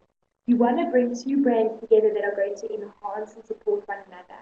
It's not going to be very useful to bring a poorly ranked brand and a highly ranked brand, because the highly ranked brand may pull up the poorly ranked brand a little, but the poorly ranked brand may also pull down the highly ranked one. So Bidvest and Vodacom coming together was a good move, because both brands have their own equity, and together they're only enhancing each other's equity. There should also be a logical fit between the brands. I think particularly for the M-Pesa product, Bidvest and Vodacom working together makes logical sense to the market. Marketers must ensure that the right kind of fit in terms of values, capabilities, and goals are present between the two different brands, and they also need to make sure that there are formal plans, so contracts need to be put in place and things like that, which I'm quite sure that international companies such as Bidvest and Vodacom would definitely have put in place when it came to their co-branding activities. Looking at licensing. So licensing is where Bidvest would allow somebody else to use their brand for a fee, or perhaps they would use someone else's brand name and they would then pay a fee to that other company. And the only example that we have in this particular case study would be M-Pesa being licensed to other countries to be used. So in that way, Bidvest is benefiting, because the M-Pesa brand is being used by other service providers in other countries, and Bidvest is earning a revenue from that. Typical considerations that Bidvest should be making whenever they are discussing licensing is it's a way for Bidvest to generate extra revenue, which is great, but they need to make sure that they've protected their trademark. And that was actually one of the considerations that we looked at when we were addressing question 2, I think it was, with the brand elements. Then another consideration for Bidvest would be increased brand exposure. Bidvest, having the M-Pesa brand available in other countries, means that there is already awareness being grown for Bidvest banking products, which means that it could be an entry advantage for Bidvest at a later stage. Also, enhancing the brand image. Hopefully, Bidvest would only license the M-Pesa brand to places or to other companies that would enhance the image and not detract from it. And we have to remember the risk of a licensed brand being damaged or used in an incongruent way by the person who is licensing it, the person who's paying to use it, versus the licensee. So for example, The M-Pesa offering is meant to be a low-cost financial services offering that is easy to use. If another service provider in another country used it under license by Bidvest, but unfortunately they started charging their customers an extremely high service fee, then that would damage the overall meaning of the M-Pesa brand for the Bidvest as well. So there is some risk involved, and Bidvest would need to be aware of those risks. I see another question has come through quickly, saying, what is wrong with highlighting Proudly South Africa? There's absolutely nothing wrong with it. So if you rather applied the Proudly South African context, that would be your view on it. And as long as you justified your answer well, it would be perfectly acceptable. So, for example, we say Bidvest could market itself as a purely South African brand. They could then benefit from the country of origin effect, where South Africans are proudly South African, and for that reason, South Africans would favor using that particular brand.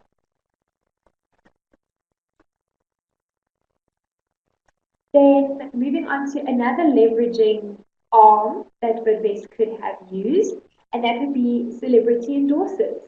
So a celebrity endorsement is when you would hire a celebrity to speak on behalf of the bank and to tell people why the bank is a good bank, and perhaps even advocate that they are a customer of Bidvest Bank. They say that if we look at current uses with Bidvest, Bidvest currently uses their own CEO as a celebrity endorser. He is well known and he is seen as an expert in the field. So that makes sense because an industry expert is being used as their endorser. Also, on your mind map, one of the endorsers that you could use is your own employees. Another example is Bidvest using well-known people on their TV ads. So that would then be more of a celebrity endorsement, where it's someone who's well-known, and they comment on things that are good about Bidvest Bank, and those ads are available, TV ads, but they're also available on Bidvest website to have a look at. And currently, Bidvest Bank links their campaigns to the overall Bidvest brand. So Bidvest Group could also be seen as an endorser. Whenever choosing celebrity endorsers, though, Bidvest would need to be considerate of the following aspects. They should choose a celebrity or a spokesperson who is well known, otherwise it won't add much increased awareness, which they have done through the use of their CEO. Also remember, maybe you and I don't know their CEO as a celebrity, but perhaps that's because you and I are not the target market. So it's important that you choose an endorser who is appropriate for the target market of the bank. Then there must be a logical fit between the brand as well as the person. By Bidvest choosing to use their own CEO, he's an expert in the field, and there is also a logical fit. Why would you use your own CEO to endorse your brand? Because he knows a lot about the brand, and he also knows a lot about the industry.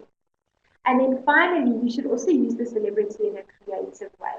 So showing how making the bank seem more human.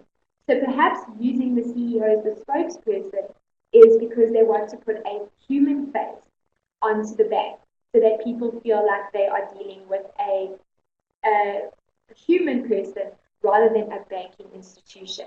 And we've seen that F&B has done that with their Twitter campaign, where their Twitter handle is RB Jacobs rather than F&B. So if you have a query or a complaint, you would be tweeting a person who then responds to you as a person as well, which makes your communication just feel closer with your service provider. And then finally, the last leveraging activity that Bidvest could use is sponsorship of events. And I do just want to encourage you to not be too limited in your focus. Events, we tend to think of sponsorship as for sporting events, but there are also cultural events that we can be looking at, as well as other types of events like charity events and things like that. Bidvest does use a lot of sponsorship, and they use it to try and access local markets, and it's so that they can gain support from the spectators of those events. Typical events that Bidvest could sponsor, things like Soccer World Cup. Why? Now comes the application side. Well, first of all, World Cup shows people traveling, because there's people from all over the world traveling to those events, and that would tie in very well with their world currency card, for example. Grahamstown Festival, that's more of a cultural event, and that would allow them to access people who are interested in those types of events, which could also, and then maybe offer them a niche product. Perhaps offer them a credit card that has culturally significant artwork on it, which would then suit people who enjoy that type of festival. Other considerations that Bidvest Bank should keep in mind if they choose event sponsorship is that the event should have associations that are going to benefit the brand. So perhaps Bidvest Bank sponsoring an event like a rock concert or a Opi Kopi type festival, perhaps that would be inappropriate because that might not suit their target market. But maybe something that is more arts and cultural on the side, like the Grahamstown Festival, would be more appropriate. And but again, it all depends on who you have identified as the target market in the context of the case study. And sponsored events become associated with the brand, and this can help to improve your brand awareness because people who previously didn't know much about the brand but knew about the event will then start to attach the meaning that they have from the event to the brand, and that would then increase awareness, increase strength, favorability, and uniqueness of brand associations, which would improve your image and also lead to positive judgment of meanings relating to the brand. I have a few questions that have come up.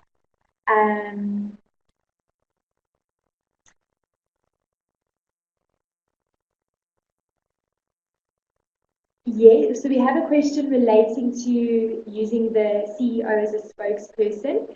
And yes, indeed, he is the perfect spokesperson for them to use.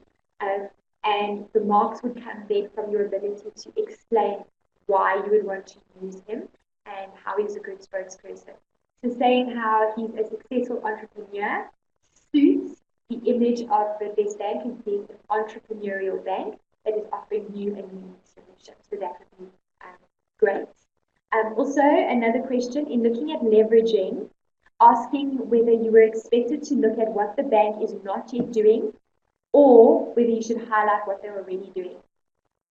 Either would have been acceptable as long as it was well applied. So, for example, let's say Bidvest is currently a sponsor of the Soccer World Cup, and I think they should be a sponsor of the Grahamstown Festival.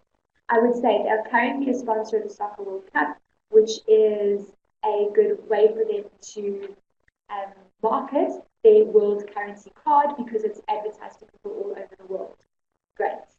Then I could say I also suggest that they sponsor other cultural events that have a South African significance, so that they can build on their proudly South African image, like the Grahamstown. And then I would just have to link how those events particularly would enhance the overall brand equity and brand image of Bidvest Bank. So it's the justification or the motivation, explaining to the marker why you've made that statement that is going to award you the marks. And then I've got another question here asking where we can find the 11 strategies to differentiate a brand. If you give me 1 second, I'm just going to look that up in the textbook quickly.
Sorry, I'm just having a look quickly.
I can't find it right away through my textbook, but I will continue looking and we will get back to you on that one. Then the PowerPoint presentation that I'm using for the answers, this PowerPoint presentation is the webinar presentation that I created just to assist you as we went through today. I think that it will be available for download from your e-learning. Then while I continue looking through the textbook, I'm going to allow you to continue sending through questions.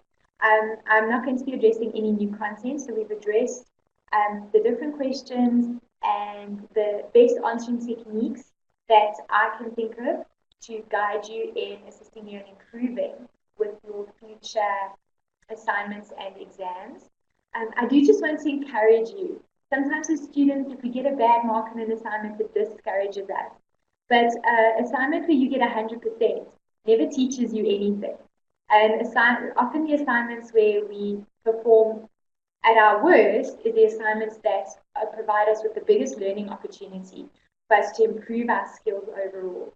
So any of you who didn't do as well as you thought you would in your assignment, see that as a good thing. Rather learn that you're not as good as you thought before the exam and take this time to improve on the areas that you need to improve on and to just increase your skills and your abilities so that for the exam you can be as good or even better as what you thought you were initially.